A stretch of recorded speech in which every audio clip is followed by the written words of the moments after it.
Hello again, this is Alex with MasterChartsTrading.com, and this is market recap for Friday, July 20th, 2018. I was looking over what I talked about last week, and this is from last week. You can see S&P is within striking distance of fresh highs. I would continue avoiding European and Japan, and emerging market stocks. So it's pretty much the same thing this time. Not much has changed. So this is for today, July 20th, 2018. Stocks are rebounding. Stocks are bullish, so fresh highs are very likely. Bonds could be ready to make a new low, I think. We'll look at dollar. It could be headed for a pullback. This will relieve the gold miners in gold, and we'll look at oil, where it should be bought, I think. And I'll show my recent trade in natural gas, and hopefully we'll get to crypto. I apologize, last week the video was all goofy, it got cut off and it didn't record, so I'll try to watch for that. So many issues. S&P 500, this is S&P 500 ETF SPY, proxy for the market. Like I said, not much has changed, which is kind of trading in a relatively tight range. The all-time highs were made just January of this year, 2018. For now, this is a bullish chart again, so I'm looking to buy it. For example, here's the latest alert that was sent to subscribers, and you see how easy it is with these indicators. These are my indicators. You can have these indicators if you sign up with me, and you can have them on your chart. It's very easy. But yeah, you can just see that this is what I'm doing. I'm basically buying around support, and you could potentially sell around resistance, because you can see this green line has acted as resistance in the past. For example, here is resistance from June of this year. You can see resistance manifest itself, and the price pulled back. Where it pulled back, it pulled exactly to support, around 269, and then it bounced higher. So now possibly we're breaking above resistance here. If we do break out, and I think we may have already broken out, then new highs are very likely. QQQ, Nasdaq, I think made a fresh high. Yeah, that's a fresh high right there. So again, bullish posture in the stock market.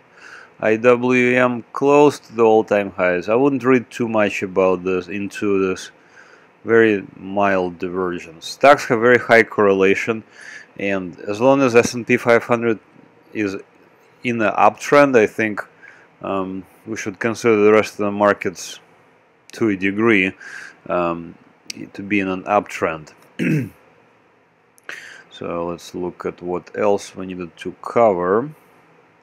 US stocks. Okay, so let's look at non-US stocks. So first let's look at Europe proxy VGK.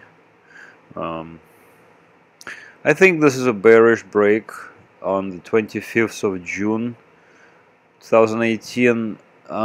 Right now I would avoid this particular instrument. I could potentially short it at 58 on a bounce, but I'm not a big fan of shorting equity when S&P 500 is in an uptrend.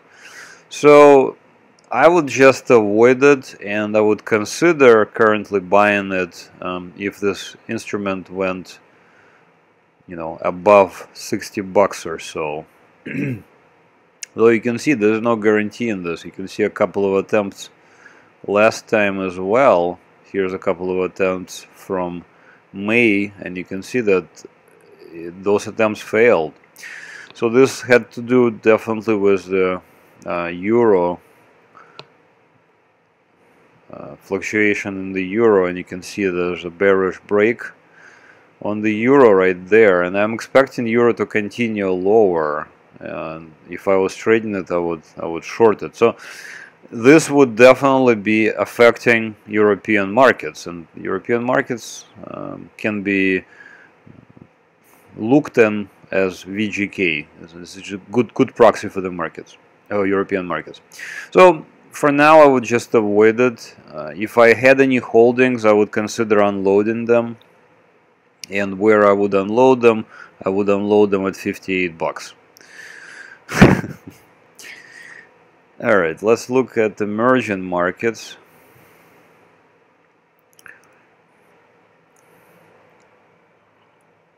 Similar pattern to VGK. You can see a bearish break on the 27th of June of this year. Again, I'm expecting a bounce.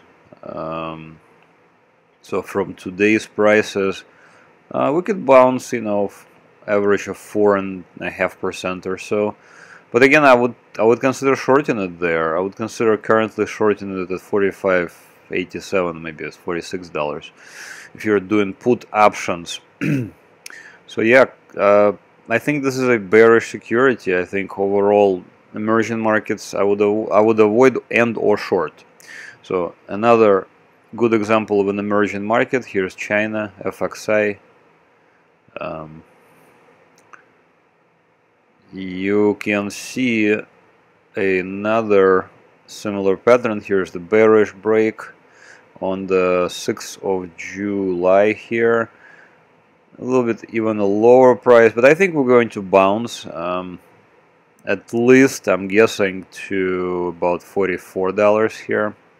And again, I would short it potentially at 46 bucks. Here's another one, kind of interesting chart, EWZ. This is a Brazil, and look at this. First of all, look at this crazy move. It's an enormous move down. From fresh highs, it just continued non-stop lower.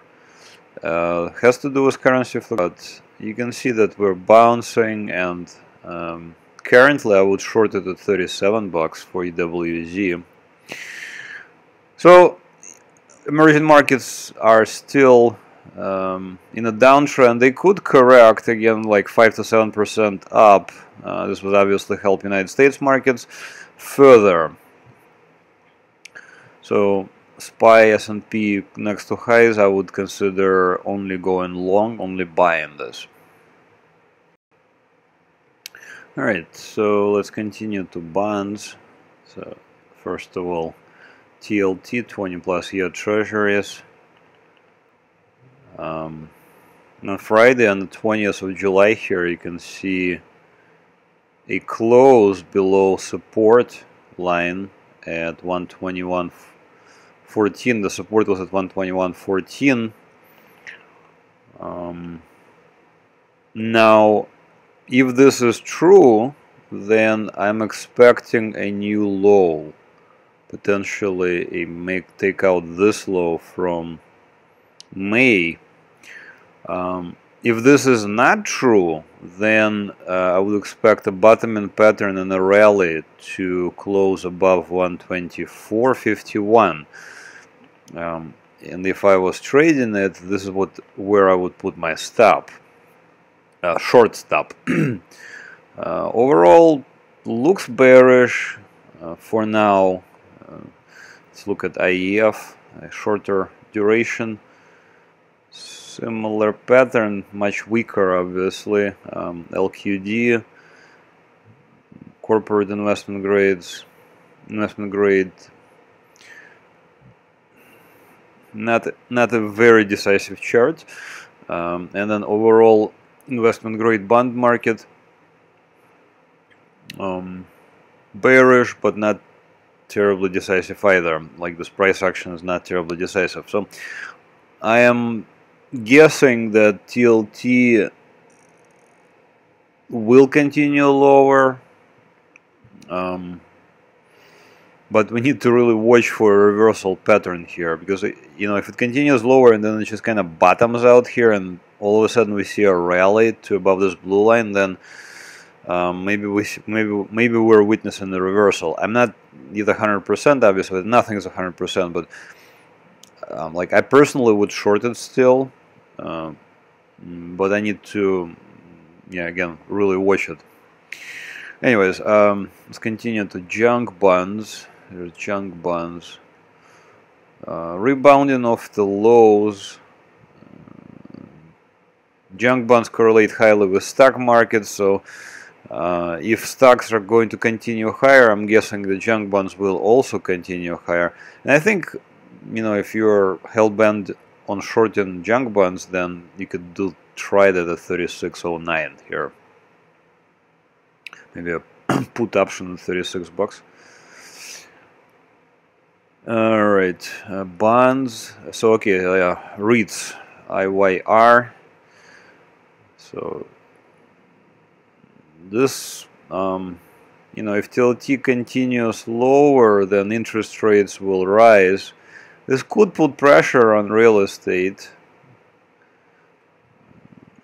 Pressure is not that strong yet. Here are utilities, also not a very strong pressure to the downside. That's why I'm a little bit ambivalent about this breakdown in TLT. I wouldn't make very heavy bets, maybe just a small bet on this one. So XLU, utilities, look, this price action is just very telling. Let me show you what I mean. Dow Jones Utility Index. I made this note. Someone very smart must be using Alex's indicators. So look at this price action, very interesting. You can see exact levels caught by these indicators, and then just on the 6th of July rather, you can see a tap-in pattern here, and the next day open exactly at the indicator line. So very interesting. Somebody is possibly using these indicators. So utilities, no definite breakout yet on utilities, but it looks pretty strong. I mean, this is a big rally of the June lows. So if we see a breakout above 53, then there's absolutely no doubt that there's always doubt, but there will be higher chances that we'll continue higher from here, not lower, if we see a breakout above 53.53. All right, okay, and then let's continue to the dollar.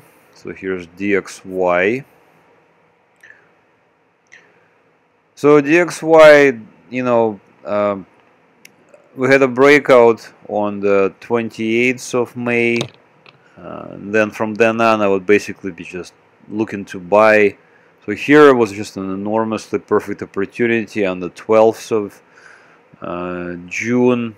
Just buy it right there, and then we had a beautiful move higher, and then kind of bouncing. And actually, we made a new high for the move on Thursday, the 19th of July 2018.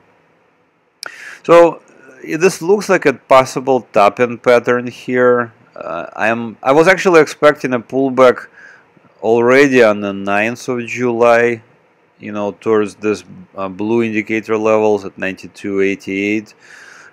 You can find out more about these indicators at MasterChartsTrading.com, but I think we could continue lower from here and finally see that pullback to around 92, 93 bucks maybe. So Euro, US dollar, and you can see that this will follow the logic of stock markets worldwide rebounding. So Euro, it would make sense. I think I'm expecting Euro to continue lower. So from the yellow line levels, which is at 1.168, that's my indicator levels, we could see about a 300 pip drop. It's possible, but I think first we may see a bounce to around 1.19, and then more sellers would come in. Alright, GBP/USD, British pound makes a new low here for the move. Just similar indicator patterns, very easy to trade. Here's my trade, US dollar Japanese yen. I actually, with this white arrow I actually went ahead and I entered here, and I sold half here and then another, I think, half here. So because it was a trailing stop, so overall it was a pretty good gain. Let me see. It was I mean, on average was like about 128 pips or so, because I sold most of a position here. But overall, you know, this is a no-brainer trading. You just buy and break out, basically.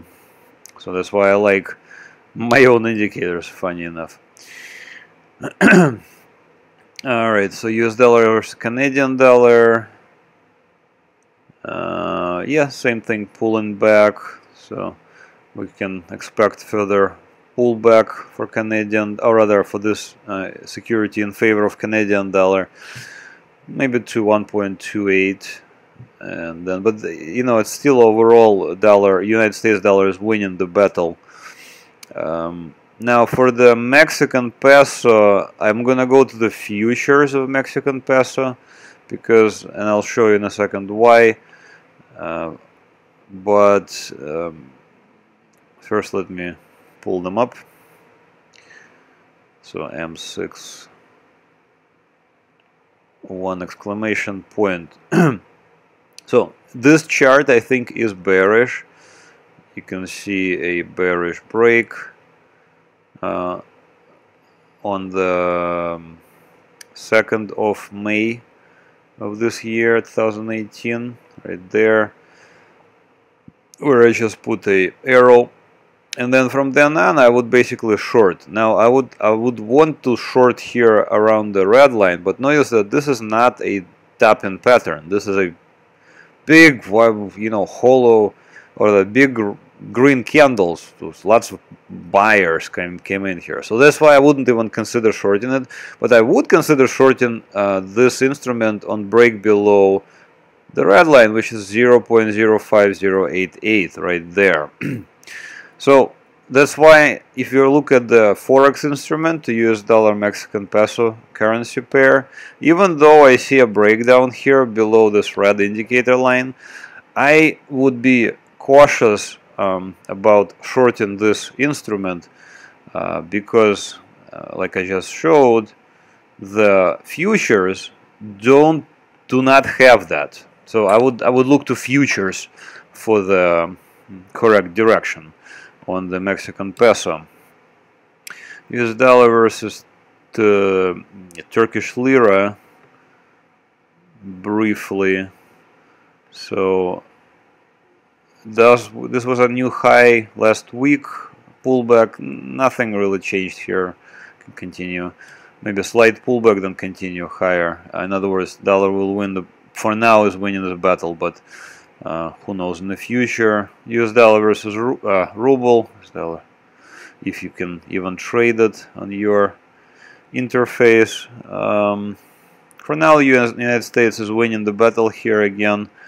Pullback is normal, and you could see something of the nature that we had in May of this year. Lots of opportunities around this blue line, and then a surge. So overall, this is still United States dollar is winning the battle here. So overall, the DXY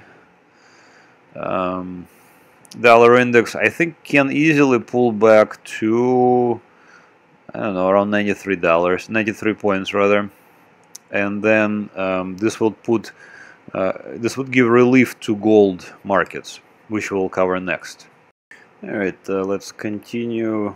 So we just covered dollar index, and we should continue to gold, XAU, USD. So for new traders, when you trade currency pairs, you can also think of trading Forex or currency pairs in terms of the battle of the two parts of the currency, or the currency pair. So we have above XAU, below USD in this particular instrument.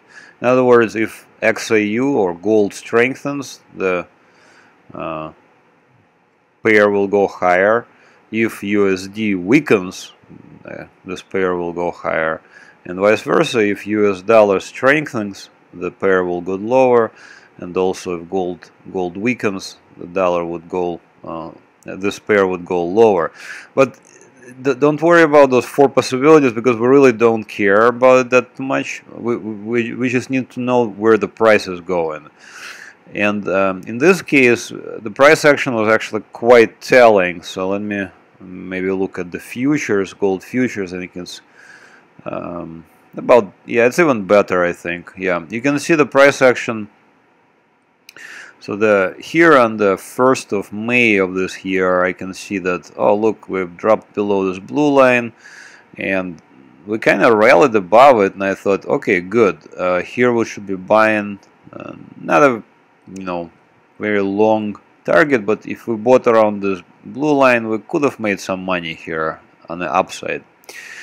Then finally we had this breakdown, initial support break on the 15th of May, right there. And notice how the price action continued afterwards. You can see that this support break, and you can see that it's visualized clearly by this blue indicator line. You can see the price came up to that level and just never went above it. And then finally again we saw a lot of selling on the 16th, on the 15th of June of this year, right there.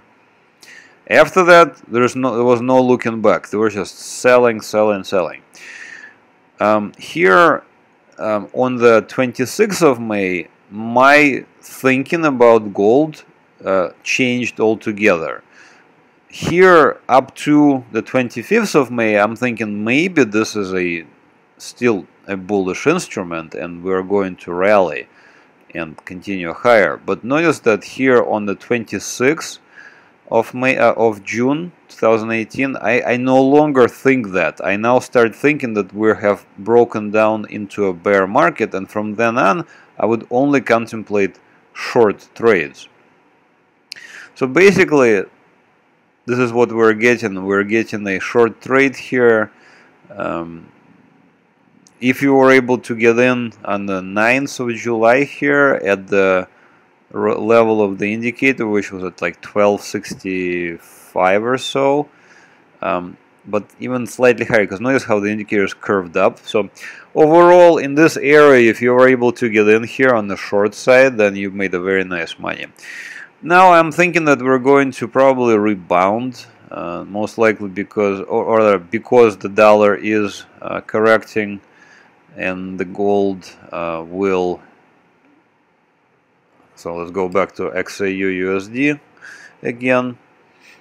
So XAU USD, if in this case US dollar weakens, then gold will follow higher. So DXY is most likely going to weaken from here towards the 92.80 levels, and XAU USD gold will most likely strengthen to around 1269 levels.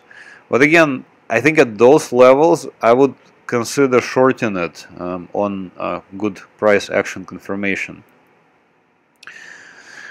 So this is the state of gold. Gold miners, same thing. Here's GDX. You can see a fresh low. Nice opportunity here potentially right there on the 9th and 6th and 9th right there. GDXJ, also known as junior gold miners. There's also very nice opportunities here to short. GLD, overall gold is making fresh lows. Notice that I sent this to my subscribers on the 21st of June of this year 2018 to avoid gold, and you can see we had a move lower afterwards, so that was a good thing. Hopefully they were able to get out. Alright, so gold I think is in the bear market, so let's look at US oil.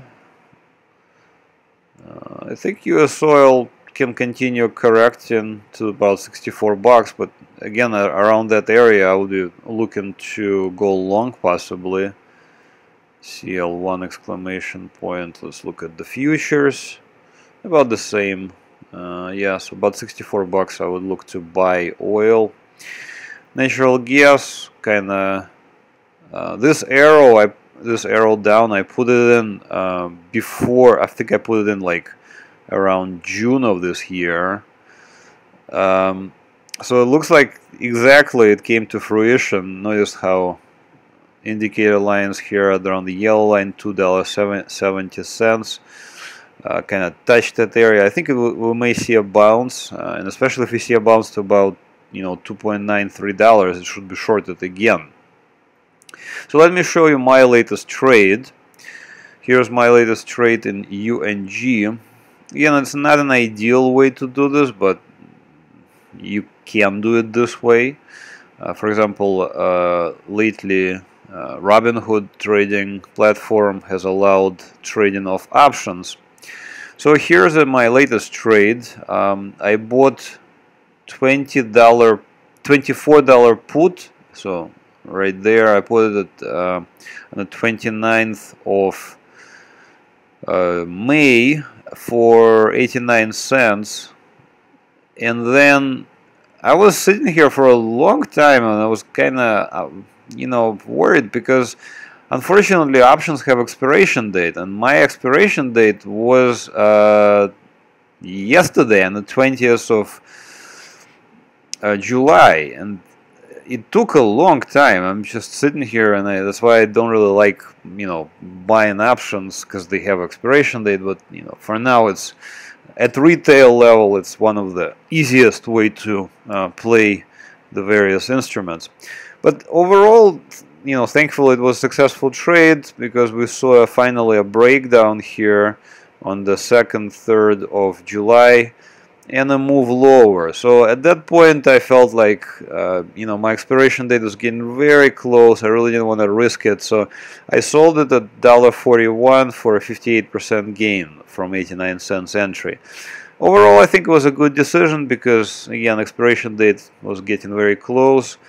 If I had an outright short, contract on the natural gas, then I would probably just keep holding it.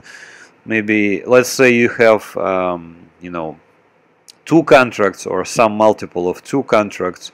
So you sell one contract, for example, here, and then you get your first target, you sell the other contract, and then you trail your remaining contracts. So this way you guarantee yourself a profit, basically. Alright, and let's finally look at the various cryptocurrencies. So here's Bitcoin. Big rally of the lows.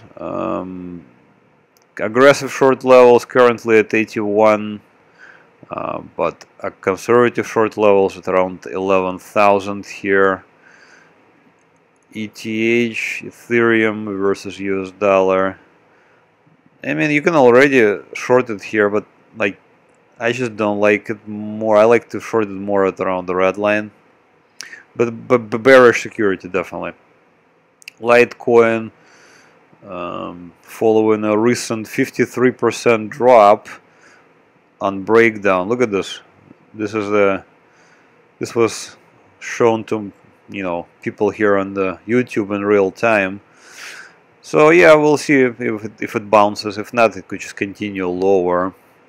So Ethereum, Litecoin, I think it's EOS USD also. Interesting pattern. Notice the nice 24.5, almost 25% drop recently. Notice the price action here on the 18th of July. Notice how it touched the indicator line and then bounced lower from it. So overall, Bitcoin and various cryptos are in a downtrend. Alright, that's it for this week's recap. Please head over to MasterChartsTrading.com. First of all, please hit the like button on this video, and if you have any comments, make them below. Secondly, head over to MasterChartsTrading.com, click on Alerts and Indicators, and then sign up for one of the plans. I think the or rather the monthly and the yearly plan that includes indicators obviously is the best deal. So you can get that, and also you will be receiving your own indicators, so you can actually put these same indicators that I'm showing to you here on your chart, and this way you can trade on your own without having to rely on anybody else. This is like the ultimate teaching you how to fish. Okay, that's it for this week's recap. Thanks for watching. Have another great trading week. Bye bye.